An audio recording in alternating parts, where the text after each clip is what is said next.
दर्शकबिन नमस्कार। नेपाल खबर टिभीको न्युज बुलेटिन खबरमा यहाँहरूलाई हार्दिक स्वागत छ। यदि हाम्रो च्यानल नेपाल खबर टिभीलाई अहिलेसम्म पनि सब्स्क्राइब गरेर जोडिनु भएको छैन भने सब्स्क्राइब गरी जोडिनुहोला, साथमा सँगै रहेको बेल आइकनलाई दबाउन पनि नभुल्नुहोला। आउनुहोस् दर्शक महानुभावहरू, आजको पहिलो तथा विशेष खबरतर्फ लागौँ। दर्शकबिन सबैभन्दा पहिला त तपाईहरूले नेपालमा एमसीसी आउनु अर्थात् कार्यान्वयन हुनु ठिक छ या छैन यसबारे तपाईहरूले के बुझ्नु भएको छ, कमेन्ट बक्समा गई कमेन्ट गरिदिनु होला। हो दर्शक महानुभावहरू, किनभने नेपाल आमाको कुरा छ। यहाँ एमसीसी कार्यान्वयन आएको हप्ता दिन नहुँदै अमेरिकी सेना नेपालमा आजै आउँदैछन्। काठमाडौँमा नेपाली र अमेरिकी सेनाको संयुक्त अभ्यास समेत हुने बताइएको छ। दर्शकबिन आखिर किन एमसीसी कार्यान्वयनमा गएको हप्ता दिनमै नेपाली सेना र अमेरिकी सेनाको संयुक्त अभ्यास हुनु पर्यो भनेर सबैले चासोको साथ हेरेका छन्।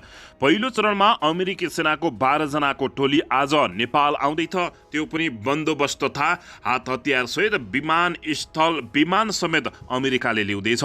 हो दर्शक महानुभावहरू, नेपाली सेना र अमेरिकी सेनाले संयुक्त रूपमा सैन्य अभ्यास गर्ने भएका छन्। आगामी भदौ 24 गतेदेखि असोज 12 गतेसम्म संयुक्त सैन्य अभ्यास गर्न लागि हो। नेपाली सेना र अमेरिकी सेना बीच हुँदै उक्त सैन्य अभ्यासको यो 40औं संस्करण भएको समेत बताइएको छ। तर दर्शक महानुभावहरू, यो एमसीसी कार्यान्वयन भएकै मुखमा किन आखिर यस्तो भएको छ भनेर सबैले प्रश्न गरेका छन्। अमेरिकी सेनाको 12 सदस्यीय टोली आज बिहिबार काठमाडौँ आउँदैछ। उक्त संयुक्त सैन्य अभ्यासमा नेपाली सेनाका 30 जना अधिकृत तथा अन्य दर्जाको सहभागिता रहनेछ। नेपाली सेनाका अनुसार संयुक्त सैन्य अभ्यास विपद व्यवस्थापन, खोज तथा उद्धार, मानवीय सहायता लगायतका विषयहरूमा अनुभव तथा ज्ञान प्रदान हुने समेत बताइएको छ। दर्शक महानुभावहरू, कुनै यो एमसीसी को पाटो त होइन भनेर सबैले को साथ हेरे तापनि यो नभएको बताइएको छ। नेपाली सेनाले संयुक्त राज्य अमेरिका, बेलायत, भारत, चीन, श्रीलङ्का, मङ्गोलिया, बङ्गलादेश, इजरायल लगायतका देशहरूसँगका सैन्य सङ्गठनहरूसँग खोज तथा उद्धार, विपद व्यवस्थापन, प्रति आतंकवाद प्रवातारोही, संयुक्त राष्ट्र सङ्घीय शान्ति सेनामा सहभागी रहँदा निर्वाह गर्नुपर्ने भूमिका लगायतका विषयमा संयुक्त तालिम तथा अभ्यासहरूमा सहभागिता जनाउँदै आएको छ। तर कतै कुनै नेताले दर्शक महानुभावहरू एमसीसी अमेरिकाको सैन्य रणनीति भएको समेत बताइरहँदा पछिल्लो समय नेपाली जनताहरू डराउनु यो स्वाभाविक भएको समेत बताइएको छ।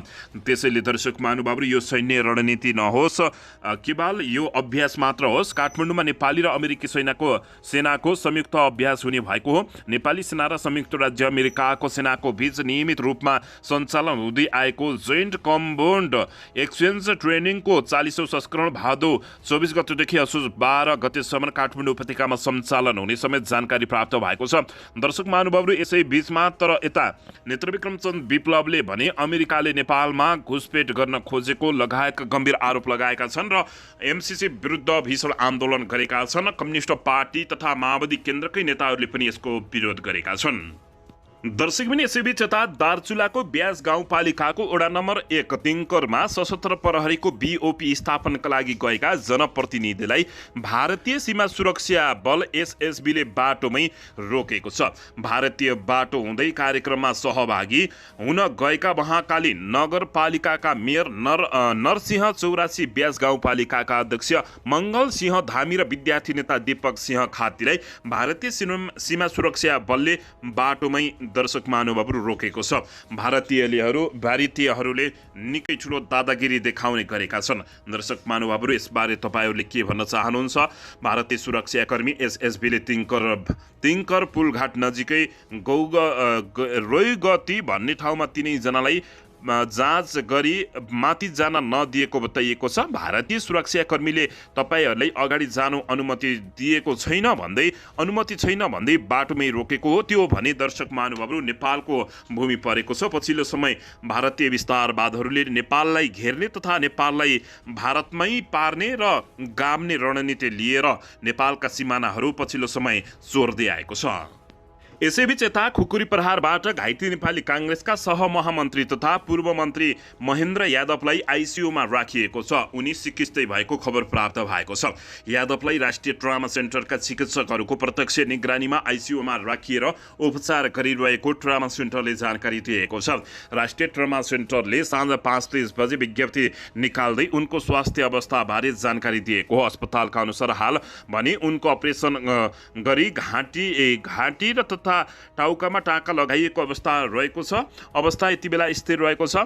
उनको पछिल्लो भाग तथा गर्दनमा गहिरो चोट, खुकुरीले गहिरो चोट लागेको छ। टाउको सिटी स्क्यान गर्दा हालभित्र कुनै पनि आन्तरिक चोट नदेखिए तापनि च्वाट्टै घाँटी काट्ने मनसायले उनीमाथि प्रहार भएको खुकुरीले गम्भीर चोट लागेको छ। बुधबार भुरकिट्टी मण्डप स्थित रिपोर्टर्स क्लबमा आयोजित कार्यक्रममा बाहिरिने क्रममा उनीमाथि खुकुरी प्रहार भएको हो। खुकुरी हान्ने नुवाकोटका श्याम सापकोटालाई प्रहरीले नियन्त्रणमा लिएर यति बेला उनीसँग बयान लिइरहेको छ। दर्शकबिन यसैबीच यता काङ्ग्रेसका सहमहामन्त्री माथि खुकुरी प्रहार भएपछि नेवी सङ्घ आन्दोलित बनेको छ भने गृहमन्त्री नारायण काजी श्रेष्ठ विरुद्ध चर्कवाल नाराबाजी गर्दै उनको पुतला दहन समेत गरेको छ। नेपाली काङ्ग्रेस निकट विद्यार्थी सङ्गठन नेपाल विद्यार्थी सङ्घले गृहमन्त्री नारायण काजी श्रेष्ठको राजीनामा माग गरेको हो।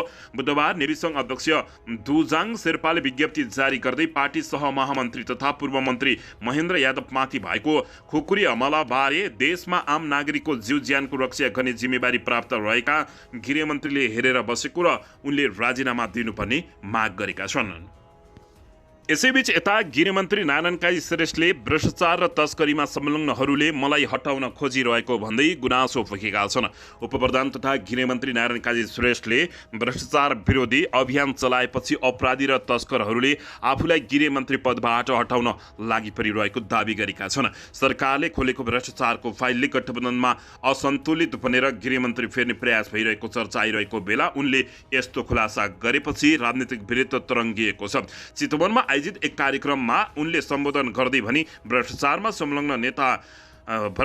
संलग्न हुनेहरूले एउटाबाट अर्को रूपमा सरकारको अभियानमा असफल पारेर यो अभियान सञ्चालन गर्नेहरूलाई घेराबन्दी गर्ने वा सरकारलाई अप्ठ्यारो पारेर मूल पात्रहरूलाई हटाउन खोज्दैछन् उनले भनेका छन्। 60 किलो सुन समातेपछि त्यसलाई आधार बनाएर तस्करीहरूको जरैसम्म पुग्ने त्यसको सारा नेटवर्कको पहिचान गरेर कानुनी कारबाही गर्ने प्रक्रियामा अहिले प्रहरी र सिआइबी अनुसन्धानरत रहेको छ। उनले भने हामीलाई विश्वास छ केही दिनभित्रै त्यो अनुसन्धान निष्कर्षमा पुग्नेछ। सबै तस्कर र अपराधीहरूलाई कानुनको कठघरामा उभ्याइनेछ।